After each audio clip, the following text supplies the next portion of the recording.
महापुरुष की बाहरी चेष्टाओं से, बाहरी स्वरूप से उनके हृदय की स्थिति को नहीं जाना जा सकता।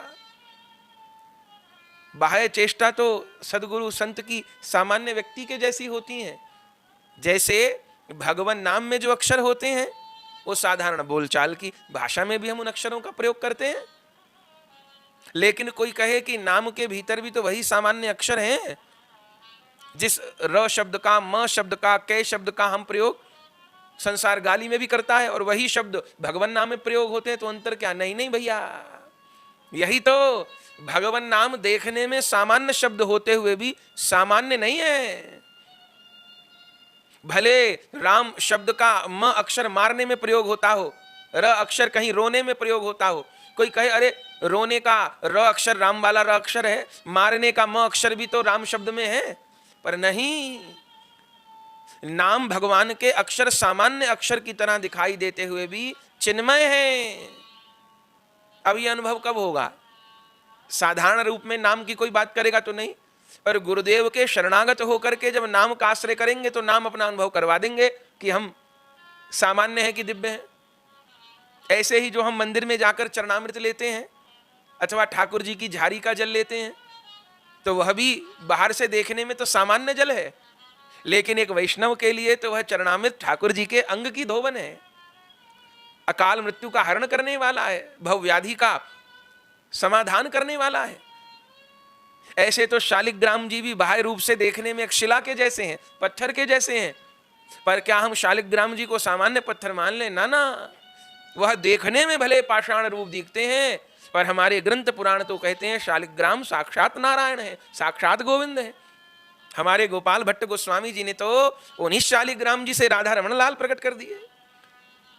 तो जैसे शालिग्राम जी बाह्य रूप से देखने में शिला जैसे लगते हैं, जैसे चरणामृत बाह्य रूप से देखने में साधारण जल जैसा लगता है, जैसे नाम और मंत्र में भी वही अक्षर होते हैं जो हम सामान्य भाषा में प्रयोग करते हैं, पर इतना होते हुए भी चरणामृत, नाम, श्री विग्रह, शालिग्राम सामान्य नहीं है।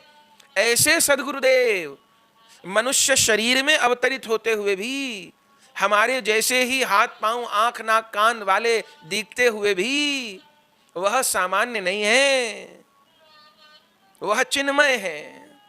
यह भाव नहीं समझे तो फिर क्या समझे? देखिए, जब तक गुरुदेव में अति महत्व बुद्धि नहीं होती तब तक कृपा का निर्झर नहीं फूटता। एक साधन जगत में एक बहुत बड़ी कमी या बहुत बड़ा अपराध एक साधक के लिए होता है, क्या? अपने गुरुदेव को सामान्य मनुष्य मानना। तो क्या माने? जीवेर निस्तार लागी नंद सुत हरि, भुवने प्रकाश होन गुरु रूप धरी। गुरु पूर्णिमा सत्संग में हम श्रवण कर रहे थे इस बार, जीवेर निस्तार लागी नंद सुत हरि, भुवने प्रकाश होन गुरु रूप धरी। हमारे सनातन गोस्वामी जी का वाक्य है कि जीव के निस्तार के लिए ही साक्षात नंद नंदन ही गुरुदेव की देह में अवतरित भय हैं, हम जीवों का कल्याण करने के लिए। गोस्वामी तुलसीदास जी कहते हैं, वंदऊ गुरुपद कंज कृपा सिंधु नर रूप हरि, महामोह तम पुंज जासु वचन रवि कर निकर। साक्षात नर रूप में हरि पधारे हैं। देखिए, ऐसी महत्व बुद्धि, ऐसी निष्ठा जब गुरुदेव के स्वरूप में होती है बंधुओं, तब जीवन में ऐसा कृपा का निर्झर फूटता है कि वह रस संभाले संभलता नहीं, फिर जगत में और किसी वस्तु में आकर्षण बचता नहीं। और भैया, कितने बड़े बड़े साधन कर ले हो, कितना जान ले हो, कितना सीख ले हो, अगर जीवन में निगुरे बने हुए हैं, गुरु शरणागत नहीं हो पाए। पहले तो भगवत प्रेम में भीजे संत सदगुरु मिलने दुर्लभ, अब मिल जाएं तो उनमें फिर निष्ठा होनी आज के समय में कठिन है। तो भगवत प्रेम में भीगे हुए सदगुरुदेव मिल जाएं और उनमें अहेतुकी भगवान के तुल्य निष्ठा हो जाए, तो भैया एक जन्म में बेड़ा पार है, पुनर्जन्म लेना नहीं पड़ेगा। गुरुदेव की आसक्ति ही हमको भगवत लीला में प्रविष्ट करा देगी।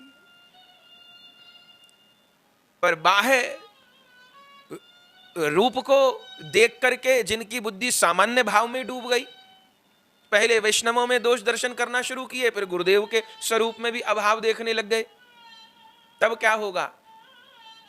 तब तो बंधुओं भक्ति मार्ग का ह्रास होगा।